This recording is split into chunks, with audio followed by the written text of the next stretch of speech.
And the Minnesota Vikings, against all odds, continued to keep pace with their division rivals by winning late in Seattle.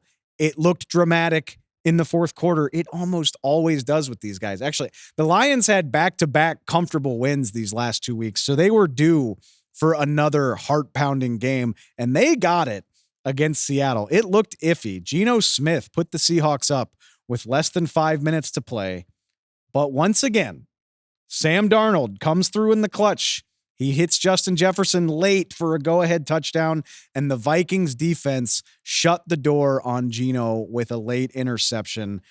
Just another wild game for Mark Sanchez and Adam Amin, who I caught up with afterwards. Well, guys, halfway through the fourth quarter, it really looked like Geno Smith had Brian Flores figured out. How did the Vikings rebound to shut down the Seahawks there on their last two possessions? Well, I think the Vikings, their defense, it's like Novocaine. Give it time, it eventually is going to work. They're eventually going to get home to the quarterback, which is why early in the game you got to be able to run the football, limit your drop back so you give them less opportunities. But they stuck with it. They stuck with the edge pressure. They stuck with the pick games inside. And Van Ginkel, Grenard, all those guys, Metellus, they end up getting a free runner, and that's where they cause problems for opposing offenses. Yeah, Dave, there's a little bit of an analytics focus sometimes with Minnesota's defense. Only 23 rush attempts per game against them. That's the lowest total in the league. And a lot of it is because teams are scared to run against those pressures on first and second down. If you can counteract that, it puts you in better position. You saw what Mark was just talking about. As the game went on, the pressure got to Geno Smith eventually. And then stop me if you've heard this before, but Sam Darnold makes the plays that he needs to in the clutch. I mean, we're not surprised. We are not surprised at this point in the season, but he's on a gimpy leg by the end of this game. Just continues to impress in these clutch moments for the Vikings. You talk to anybody that is facing Minnesota on any given week, like we did the other night with Seattle, and they have nothing but praise for how Sam Darnold has played. So I agree with you. Leonard Williams, his old college teammate, even said so. His old Jets teammate. This doesn't shock me that he's playing as well as he is, but to do it against pressure situations, to do it with different looks all season long, to do it, granted, when you have to make these types of plays, something that Sam has struggled to get to on a consistent basis. He's doing it this year. Well, now he has the national stage, and this guy on the road, in the rain, tough NFC opponent, playoff life on the line. I mean, everything what you want for a quarterback, those situations you draw up as a kid and dream about, he's finally getting those, and he's getting them with great calls, great coordinators around him, and great players, and then he makes the spectacular plays. Seattle had Jefferson covered, and Sam Darnold somehow extends this play on a bad leg in the rain and fits that football in.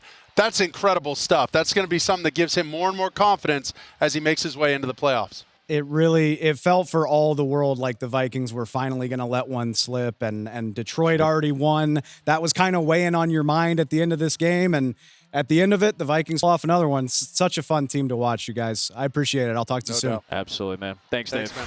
Kevin O'Connell becomes the first Vikings head coach in history with multiple 13-win seasons, which is a remarkable accomplishment anywhere for any period of time. Even more remarkable when you realize it's only Kevin O'Connell's third season on the job.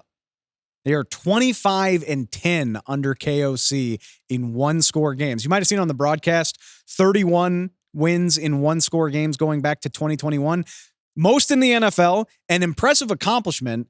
I think it's worth having the added context. 25 of those 31 have come under Kevin O'Connell. You can say it's not sustainable, but you went in 25 out of 35. That's a pretty good mark for such tight circumstances. It's incredibly impressive the way the Vikings continue to pull these games off. And I don't think it looks lucky.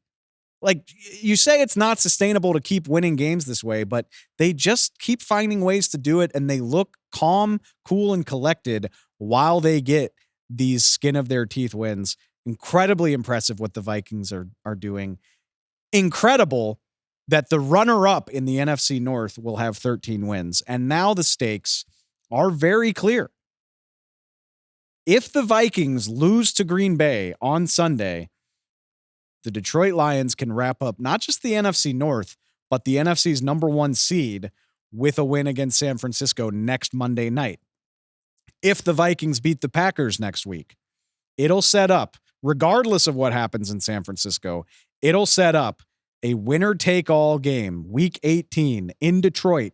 Vikings at Lions, division on the line, number 1 seed on the line. If Minnesota beats Green Bay, that's what we are looking at in Week 18. Tell me that is not a tantalizing proposition.